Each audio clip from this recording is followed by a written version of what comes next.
దేశానికి స్వాతంత్రం వచ్చినటువంటి దినం సందర్భంగా 15th ఆగస్టు నాడు రాష్ట్ర ప్రభుత్వం 1,05,00,000 కుటుంబాలకు స్మార్ట్ రేషన్ కార్డు ఇస్తామని చెప్పి ముఖ్యమంత్రి రేవంత్ రెడ్డి గారు ప్రకటించారు.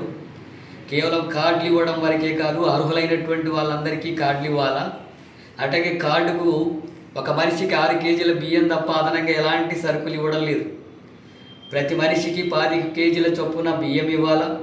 అట్లాగే పప్పు, మంచి నూనె, అట్లాగే కారము, పసుపు, నిత్యావసర సరుకులు 14 రకాల సరుకులు ఇవ్వాలని చెప్పి సిపిఎం పార్టీ రాష్ట్ర కమిటీ డిమాండ్ చేస్తున్నది రాష్ట్ర ప్రభుత్వాన్ని.